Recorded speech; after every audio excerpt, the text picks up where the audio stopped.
2. All right. Hello, hello, hello to everyone. Welcome in. Oh my god, I can't believe it's still day 1 of VGM Together. It feels like day 5. Anyway, all right. Hello, everyone. Welcome. I am Songs of Healing. I am so happy to be here with VGM Together, and so happy to see all of you here. For anyone who doesn't know me, I am a board-certified music therapist. Thank you, Tarot Tale. And I use video game music in therapy. Thus, oh, that way. I'm that way. Sorry. The title. Thank you. Appreciate you.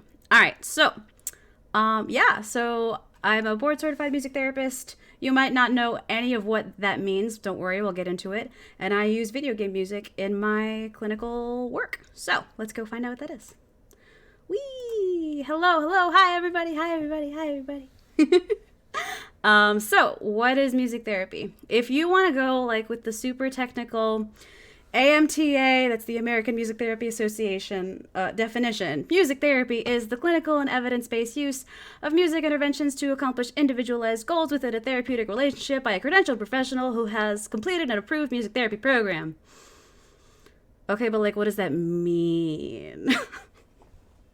That is many, many words. And to condense that a lot and to make it something that like actually is meaningful to me personally, music therapy is a relationship with and within music to promote health, to promote development, to promote growth, to sometimes it's to move into the next, just to move into a transition of life. It really just depends on where you work. Hagrath, how many music therapy lectures have you been in?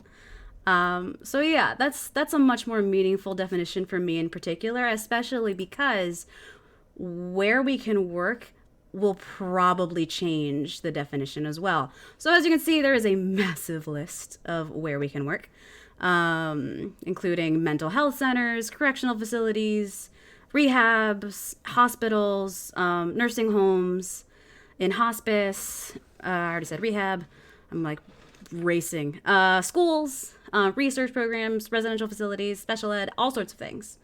But me in particular, actually, mine isn't even on this whole list. I personally work at a behavioral health, so mental health, psych hospital. I work on the acute unit, so our patients are usually there for about 7 to 10 days.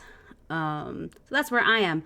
So especially for me, music therapy might look very different from somebody that works in hospice, for example. But we all, I want the music therapist to raise their hand, please. Other than me. And I love seeing you all. You're all wonderful. Waiting for internship. Congrats! Internship is a time. I hope it goes really well for you. But so there are 4 modalities in which we all kind of can function. And what that means is, so there's receptive, improvisational, recreative, and compositional. Okay? So receptive music therapy is kind of exactly what you think it is. It's you're listening. But an example of that might be, some Nintendo music to calm you down, perhaps.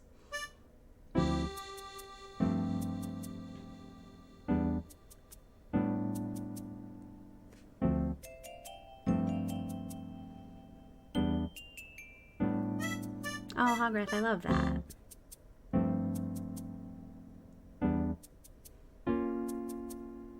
Thank you for continuing to be an advocate. We need that.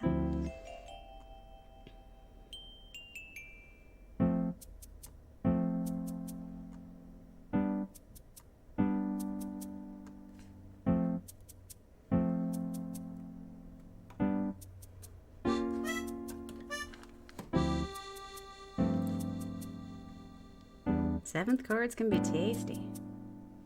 I love me some sus chords. Let's see. I had another one that had some nice sus chords. Where was it? Pretty sure it was some Xenoblade. All right, I'm not gonna do the very official thing where I should fade it out to like go into another song. Sorry, I'm just gonna go for it. Was it this one with the sus? Yeah. So again, more Nintendo music to calm you down. This is examples of receptive, right?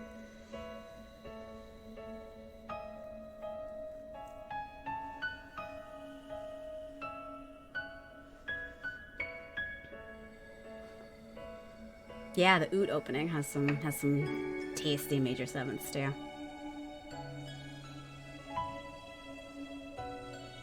So yeah, receptive music therapy would involve just kind of you listening. Now then, oh, I'm gonna let this play because it's gorgeous. Big disclaimer, nothing that's going to happen in this panel is going to be me giving you music therapy. Why not? Because ethics. We are not in a therapeutic relationship. Therefore, I can't be giving you music therapy. We're just learning about it, and I'm going to show you techniques that we use. We might even get to do a nice little relaxation session at the end. We'll see. We got some extra time, so we'll figure it out. But, so, that's my disclaimer. But yeah, so receptive could be listening to this sort of music with a music therapist and maybe talking about it, but maybe not. It might just be that you just kind of chill with it and see how it might alter your breathing or how it might alter your mood, and see if it works as a coping skill for you. For some people it does, for some it doesn't. It really just depends. So that's an example of receptive. I love this song. It's so cozy, Symphonia. Much comfort.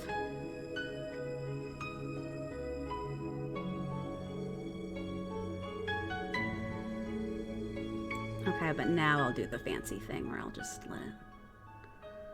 let it fade out a little bit.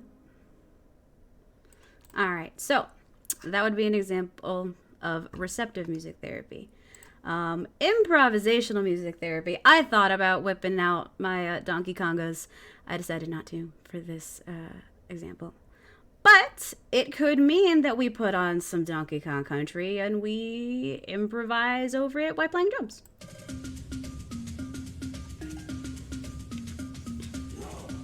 The whole idea with improvisation is you just kind of make it up as you go, but for some people that's really hard. So maybe you would use this as a framework to be able to kind of hear bits and be like, okay, well this, you just kind of go with it. And that structure can kind of help some people like figure out how to improvise, because improvising can suck. It can be so hard for even musicians, let alone non-musicians that are in therapy and are like, why are you handing me a drum? I thought we were gonna talk about stuff. So maybe improvisational music therapy could be something that you would explore. Fade that one out. Improv can be terrifying, Jambi. Ooh, was it Hograth? Tell me more about that. Yeah, and that's a big part about improv music therapy, especially, is that like improv is you're learning to live with and live in that space of discomfort and thrive in it somehow. You might not be able to figure out how, but there's always opportunities for you to figure it out, for you to mess up and it go terribly wrong and things totally fall apart. That can happen, where you might be trying something and it just goes awful and your playing sucks and nothing is lined up and you might have to stop everything and start again. I've had that happen in a group drumming session before, of just no beat was together. That's why framework with music can help. But yeah, improv can be super scary, but then when it comes together, when it finally like locks back in, chef's kiss. Improv and music therapy is different than improv and performance. That's very true, Hograth. Very, very, very true. Absolutely. Yeah. Okay, so that's an example of improv in music therapy. Another one that I hold dear to my heart. Not everyone has the same feelings as I do about what you're about to hear. But recreative music therapy involves literally recreating music that already exists. So it might be just straight up. So with a lot of my patients, I teach them ukulele, and a lot of them will be like, oh, hey, I really like this one song. Can you just teach me how to play this song? So we learn how to play the song itself, and that's recreative music therapy, where it's music that already exists, where you're figuring out how to play it with some other therapeutic goals in mind. My example for this, I think, is Braid. And if you don't, I don't want to know. No, it's okay. You can tell me.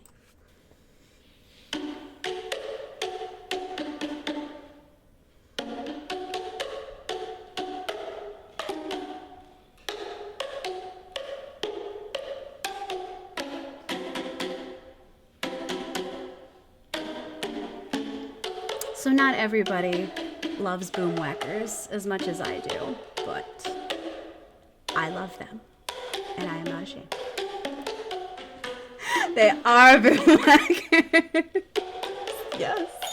So if you've there's also a bell. I didn't go this far in the video, sorry. If you've never seen boomwhackers, me and lack of props, I'm so sorry. If you've never seen boomwhackers before, they're a tube. They're a long plastic tube that you just smack. That's it. That's literally how you play them. Just.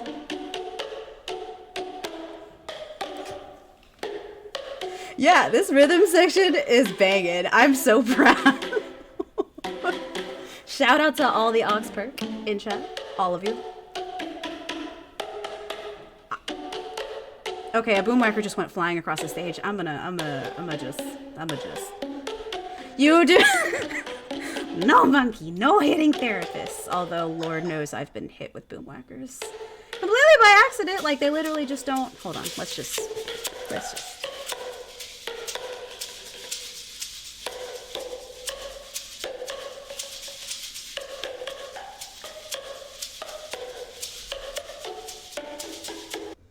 Alright.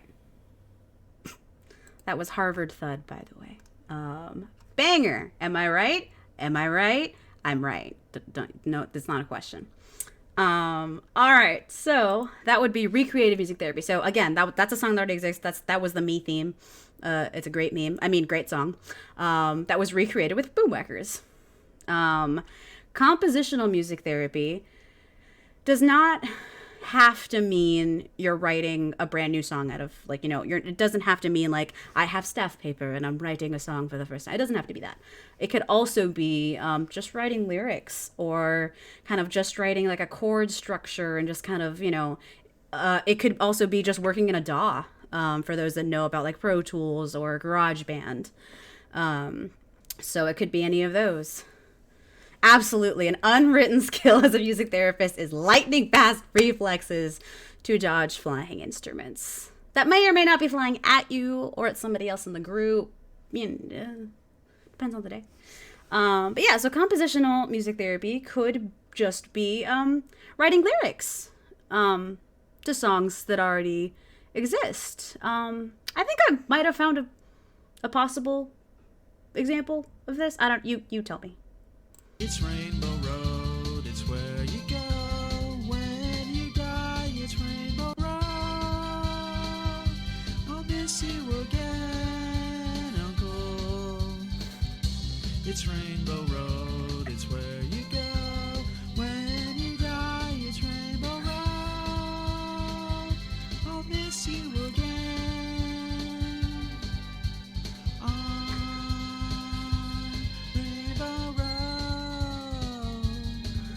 God, that glissando gets me every time, man. Every time.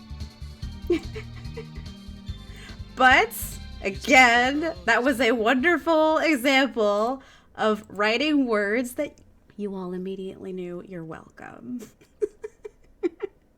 So yeah, it really doesn't have to be straight up like I am Bhakti writing with a scroll on parchment. No, it could just be writing words like that to songs that already exist. But yes, that's an example of compositional music therapy. Samarine, thank you. I appreciate you. Rainbow Road do be like that, though. It's true. It's very true. All right.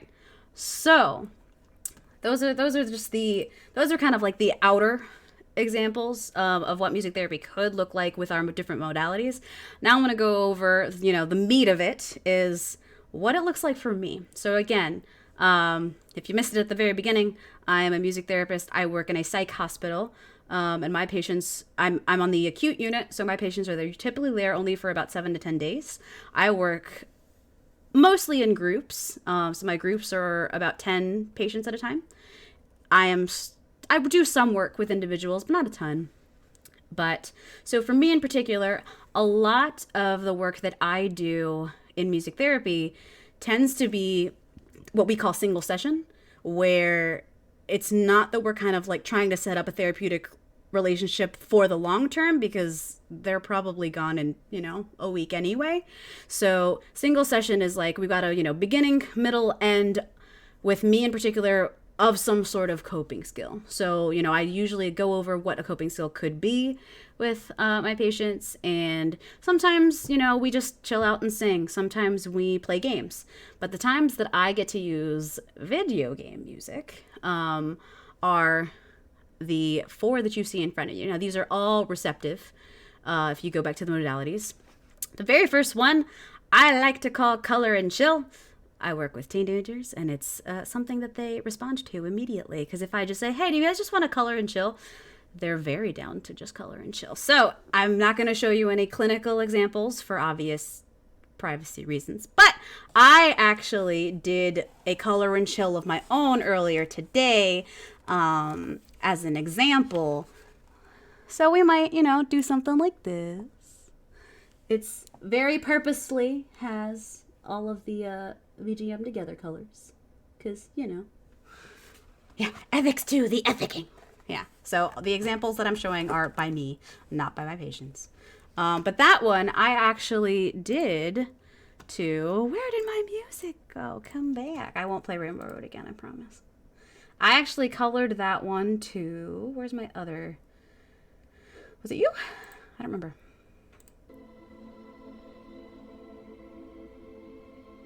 I think it was. Yeah. So I started with this particular song, and I just kind of went for it. I just kind of started coloring from there. And that's what ended up coming out. So I might craft like an entire playlist of video games where we just, kind of chill with mandalas and start coloring, and who knows what happens. I'm gonna leave the Xenoblade in the background. I like it a lot. Make sure it's not super loud though. So yeah, color and chill is one of my common ones that I'll use. Song quilt is another one. I didn't get to make a song quilt. They take a little longer, but I will have the group separate their like, I'll give them piece of paper. They'll separate their paper out into like 6 sections, and I'll have 6 tracks just all in a row. And they'll color or draw in each section. And at the end, it'll be kind of like a quilt-like drawing in that, they'll have 6 totally different pictures based on the music that they were listening to. So I might go from this, Xenoblade, right, to Rest Area from Pikmin. And what you come up with and what you draw might be totally different, just because, yeah, these are both supposed to be like chill. There's a whole lot to that word, but this is a totally different vibe from the Xenoblade song was. So you might have something different here, and even so, if we bump to here,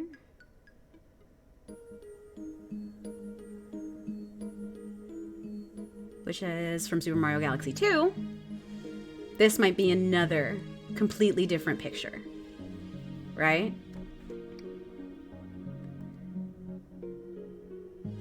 And for one more, this would also be completely different for another example. So that would be, 3.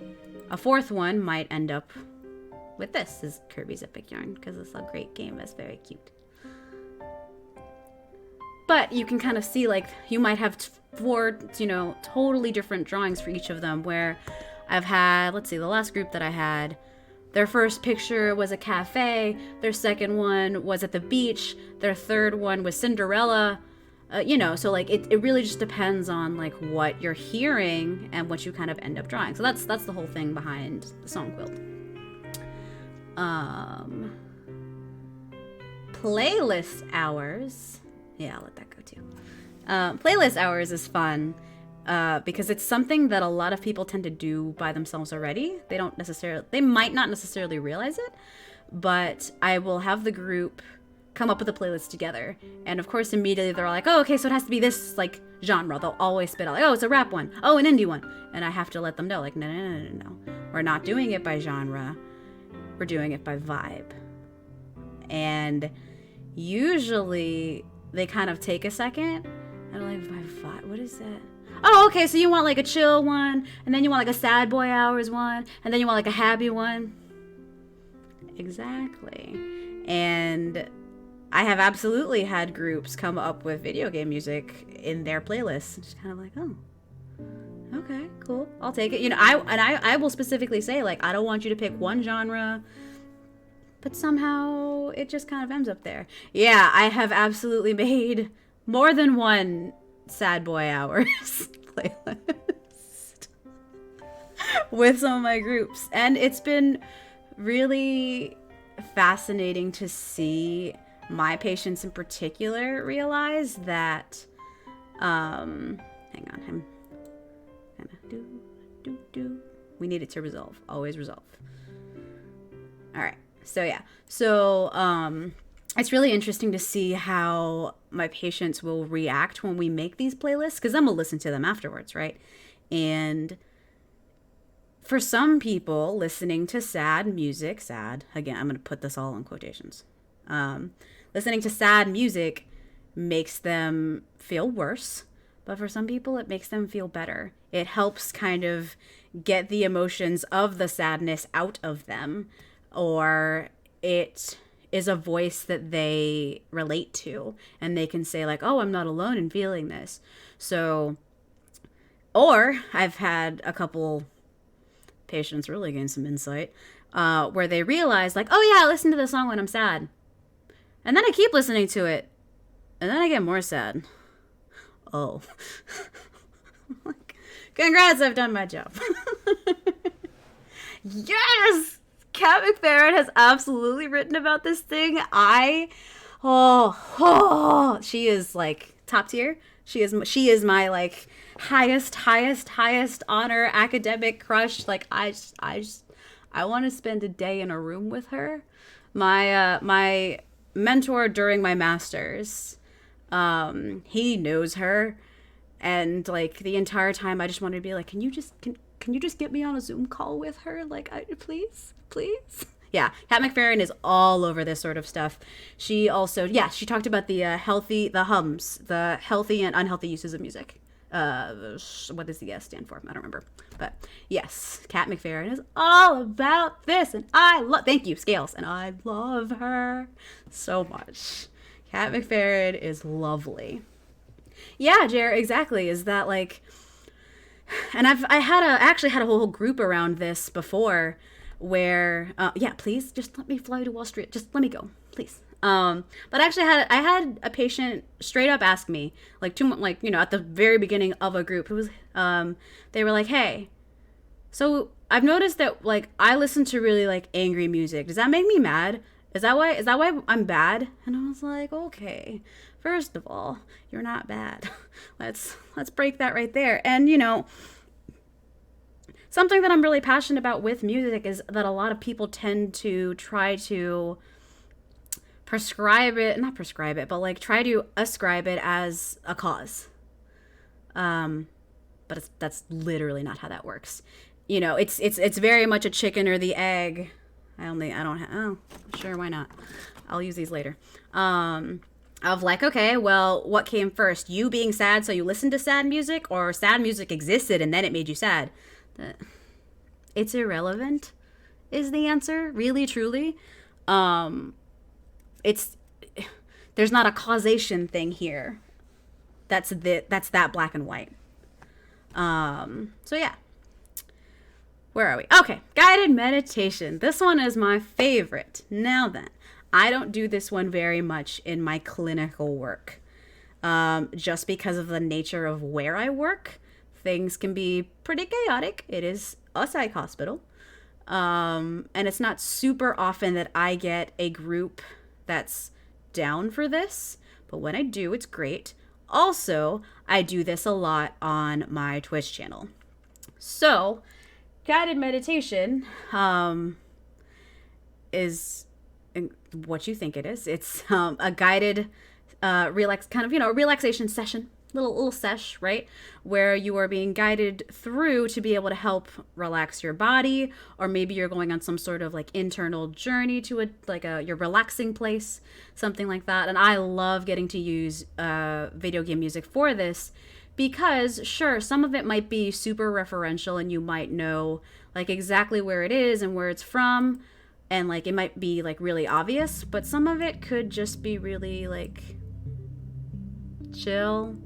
Nothing's really like, there's no active musicking that's happening. If you don't know that verb, it's a great verb. You should make it a verb. It's the act of doing music with other people. So I really love getting to use video game music for guided meditation experiences. It's just really convenient. So I might use something like this. Joss. Honest to God, I recommend everything by McFerrin. Like every article by her. I've read every article by her. But actually, the one about the healthy and unhealthy use of music scales, actually there's two. There's two, if not three, that she's written or co-written. Those are really, really good. Adolescence, music and music therapy, 1000%. Thank you, Amanda. You're wonderful.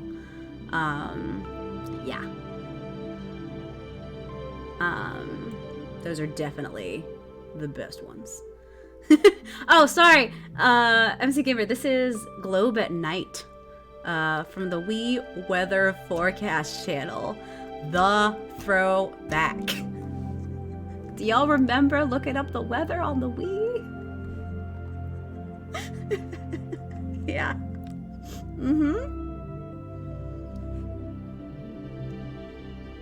Ooh, yeah. That's a good one too. They really were. Like, Wii channels deserved all of the power that they had and more. Okay, but yes, I need to go. All right. So yeah, I might use something like that for guided meditation. As a note, again, I did say that I also do it on my channel. The thing that you see behind, that you're gonna see in a second anyway, if I don't use video game music, a lot just almost came with that. I might use this beautiful, extremely heavy, lovely drum. It's called an idiopan. It sounds like this. It's great. I love it. That's the background for this presentation because I had to. Oh, Joss, no. Absolutely not. I'm very used to this. I promise. Cat McFerrin geek outs, please do. But yeah. So, I'm gonna leave. Yeah, I just said it to pentatonic. But actually, I'll get into it in a second. Hang on. Sorry. So, yes, I'm gonna leave this little bit to any other questions that anyone has. I'm going to be playing that while we just chill. But in case anyone missed it at the very top, again, I am Songs of Healing. I have my master's in music therapy. That's what MMT means. And I am an MTBC, meaning I am a board certified music therapist in the US.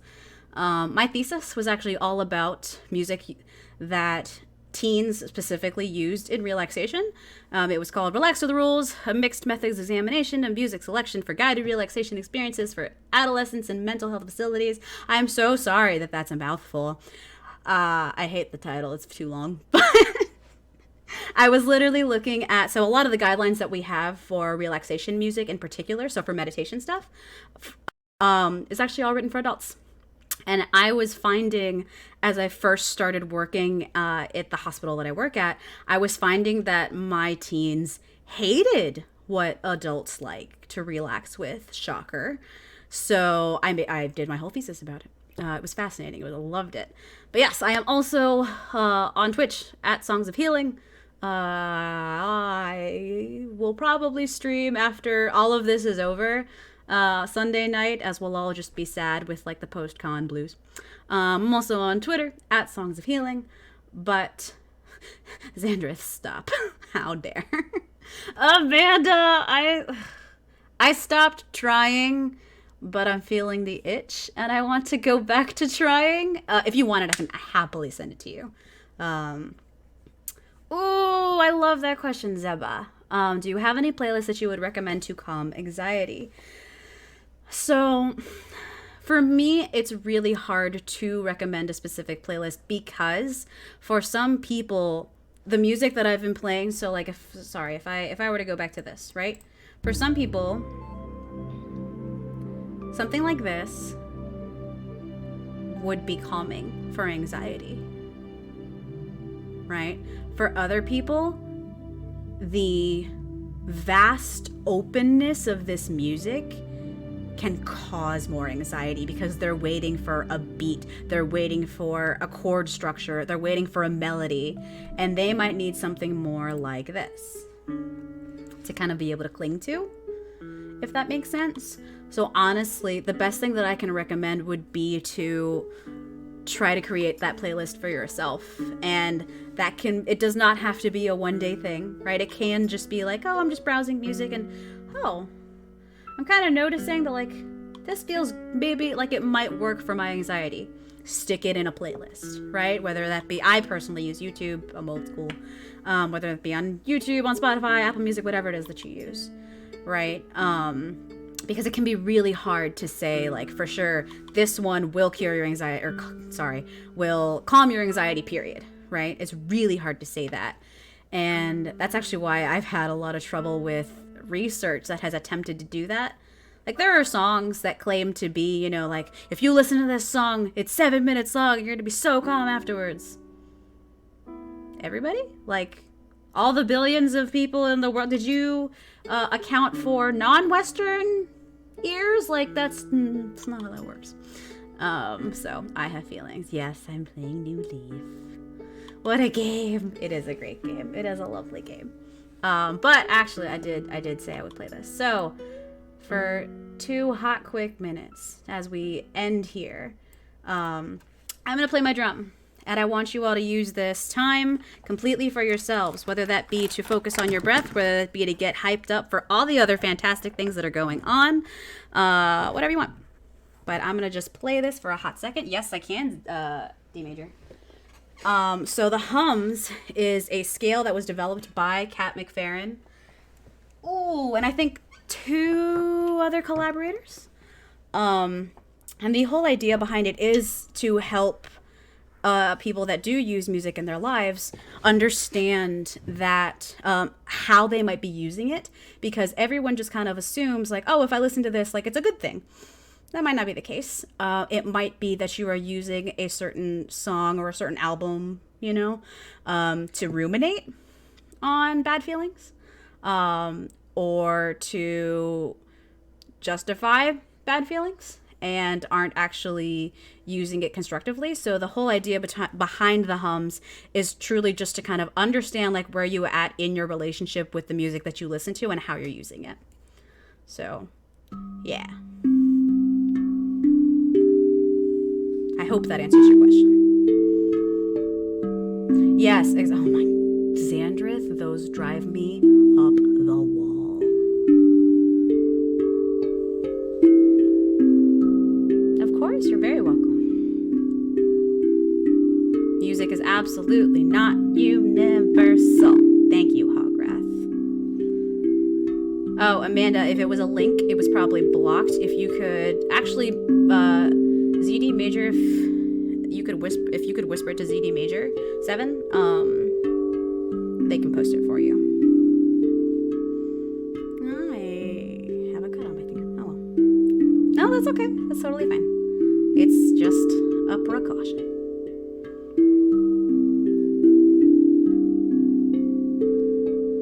And as I said, there's a lot of other stuff going on.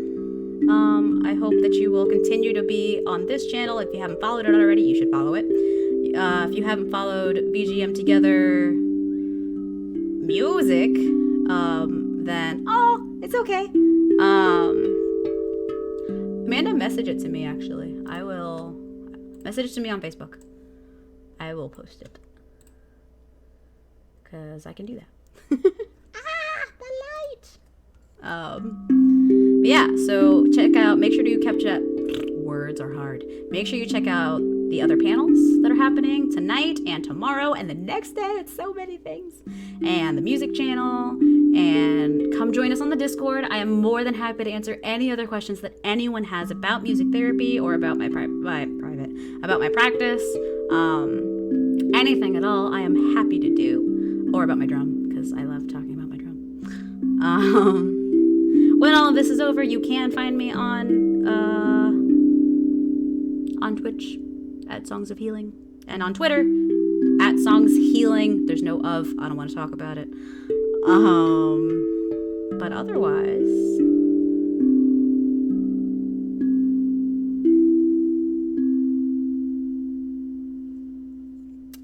I think we are going to wrap it up there. Oof, I lost my questions. Where did my questions go? Come back. All right. Thank you, friend. Shout out to fellow music therapists in the chat, or even former music therapy students. You're all wonderful. Thank you, ZD Major. Appreciate you. Oh my god, the drum is heavy. Okay.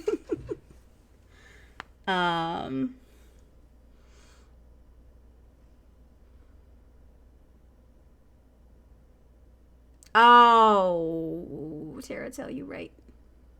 Oh, thank you, Chair. I can't with you. Rob, absolutely. I wouldn't do anything else. I really wouldn't. But again, you're all absolutely wonderful. Thank you so much for being around. I'm going to hang out in the Discord. I don't know my directions. In the Discord.